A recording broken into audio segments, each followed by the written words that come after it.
Okay, today we're going to break down a really powerful psychological technique. It's for those moments when someone tries to take credit for your work, for your ideas. And this method, well, it flips the entire power dynamic in an instant, and you never even have to raise your voice. I mean, has this ever happened to you? It's gotta be one of the most frustrating things in the world, right? You're in a meeting, you've got a brilliant idea, you share it, and just nothing. It just lands with a thud. And then maybe just a few moments later, someone else says your exact same idea, maybe just a little louder, and all of a sudden the room just erupts. They're a genius and you're just invisible. You can feel your blood start to boil. So, what do? Well, before we get to the solution, we have to talk about what not to do. This is called the fatal instinct trap, and it's the biggest mistake most people make. Because your first instinct in this situation, it's almost always the absolute worst move you can make. Your gut just squeals at you to jump in, to protest, right? To fight for the credit you know you deserve. It feels like the right thing to do, to stand up for yourself. But reacting like that, emotionally, it's a fatal mistake. And here's why. Here's the disconnect. You think you're reclaiming what's yours, but what everyone else in the room sees is someone who looks kind of whiny and desperate. You're actually handing the idea thieves the spotlight while you just look like you're complaining from the sidelines. This really gets to the core of the problem. See, the moment you start fighting for that credit, you're signaling to everybody that you desperately need their approval. So instead of looking powerful, you're literally giving all your power away and just tanking your own social value. So if reacting emotionally is the trap, how do you actually take back control? All right, let's get into the solution. It's called the silent detachment method, and it's a calm, super strategic way to completely reclaim your power. Now, this isn't about arguing. It's not about confrontation. It's a simple two-part move that uses the power of silence and then one perfectly timed phrase to completely change the game. And the best part? You'll never even break a sweat.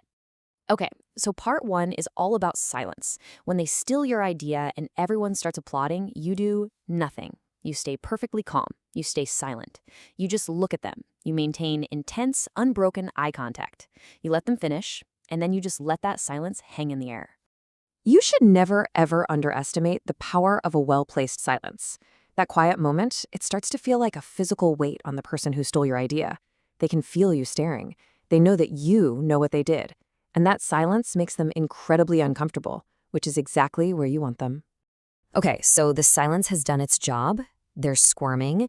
Now it's time for the final move. This is the verbal flip. This is where you reclaim your dominance without ever raising your voice. Now, the setup here is just as important as the line itself. You don't look angry, you don't look annoyed, you look right at them, and you give them this slow, almost pitying smile. You know, it's the kind of look you'd give someone who is deeply embarrassing themselves. It signals total superiority and control.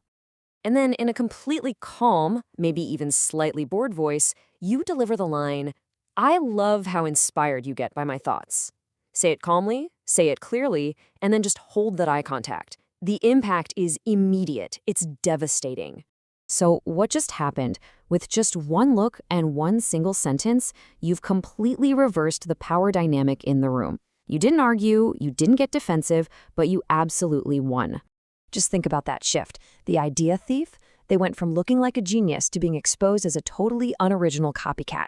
And you completely avoided looking whiny. Instead, you've established yourself as the person who is in total control, the real source of the ideas. So here's the final outcome. You have completely stripped them of their stolen accomplishment. You've shown everyone in the room that they have to rely on your brain to look smart. And now, if they try to defend themselves, they just look even more desperate. You, on the other hand, have regained your dominance without showing a single sign of weakness. It's a great reminder, isn't it, that power isn't always about being the loudest person in the room. Sometimes it's about knowing how to use silence and choosing your words perfectly to show everyone who the real leader is.